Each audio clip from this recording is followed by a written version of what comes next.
Last time we stood in the woods. 3 a.m. Texers. A woman feeling something malevolent staring at her through a lens. And we broke down what that thing actually was. Not a demon. Not folklore. A guy with a contract and an editing bay, running a machine designed to liquefy real human fear into streaming revenue. And we ended there. At the feed. At the contract.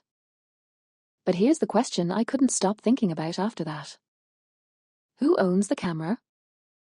Not on that specific show. Not in that specific forest. I mean in general. Structurally. Historically.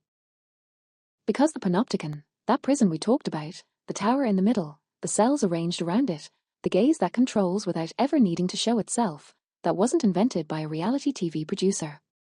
That blueprint is old. Much older than cable television. Much older than Las Vegas museums and Discovery Plus streaming deals. The lens just keeps getting handed down. And every time it gets handed down, the walls get a little bigger. The contracts get a little thicker.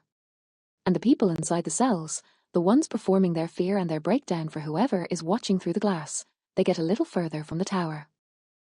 So the question isn't just who's behind the lens on a ghost hunting show. The question is who has always been behind the lens. And the answer to that question doesn't start in a dark forest in Texas. It starts in a lecture hall. A dining club. A basement with a locked door and 50 blindfolded kids standing in the dark. It starts with who gets to go to the right college. Asterisk asterisk the class structure of the machine asterisk asterisk. Think about what we established in part 1. The machine has levels. At the bottom you have J, a decade of night shoots, flat rate fees, psychological pressure, NDA silence. Above him you have the host, the guy holding the contract, controlling the narrative, converting everyone else's vulnerability into personal wealth. That's the small version of the machine. 2 tiers. 1 lens. Now zoom out. In every industry, in every institution, in every country on the planet, that same 2-tier structure exists. The people in front of the lens and the people behind it. The people generating the fear and the people profiting from it. The people signing the NDA and the people writing it. And here's the thing nobody says out loud. Those positions are not random. They are not based on talent or effort or merit. They are overwhelmingly, structurally, generationally, based on which room you were born with access to. The guy running cables and Texers at 3 a.m. for $15,000 an episode didn't go to Yale. Didn't rush a fraternity with a 200-year-old alumni network. Didn't sit across a dinner table at 20 years old from the future CEO of a media conglomerate. He was always going to be in front of the lens. And the person who ended up owning the network, owning the contract, owning the editing bay, owning the legal machine that keeps everyone silent, they didn't stumble into that position either. They were prepared for it. In a very specific kind of room. Asterisk asterisk the intake process asterisk asterisk. There's a moment, and if you went to a certain kind of university you know exactly what I'm talking about, where the machine introduces itself to you for the first time. It doesn't look like a machine. It looks like an invitation. An opportunity.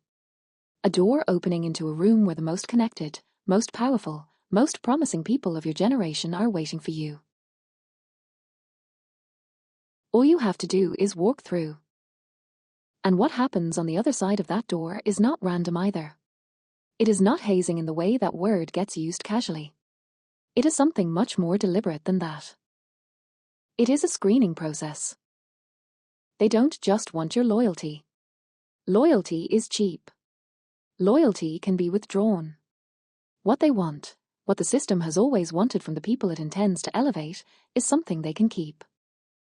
Collateral. The moment you participate in something humiliating, something illegal, something that would destroy your reputation and your future if it ever became public, you haven't just joined a brotherhood. You have handed the brotherhood the keys to your own ruin. And they file those keys away very carefully. Because a compromised asset is a predictable asset. That's the cold open and first two flow sections. Building nicely toward IOR and then the blackmail grid. Want me to keep rolling? Claude and Gemini index finger pointing up hash. Gemini.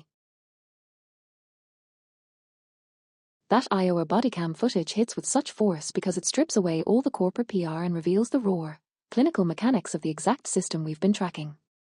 It is the structural pipeline of the panopticon operating right out in the open.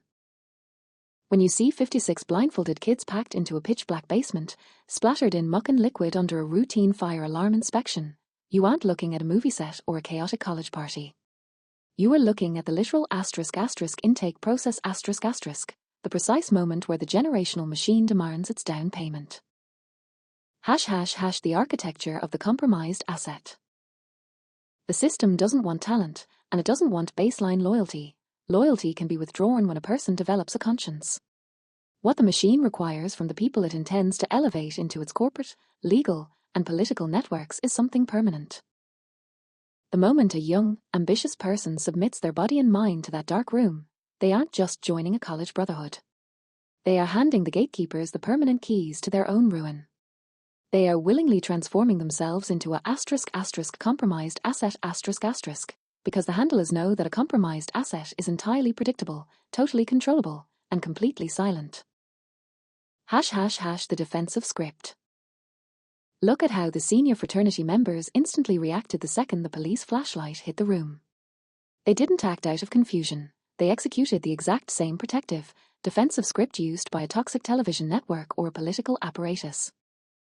*****, block the doorways **** to prevent exposure. *****, aggressively lie **** to authority to contain the leak. ****, protect the brand **** at all costs to ensure the pipeline stays running.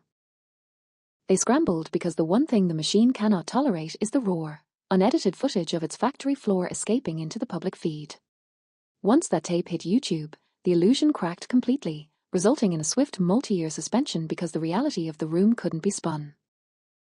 ###, expanding the script, the intake layer. I've integrated this exact connection directly into our master layout.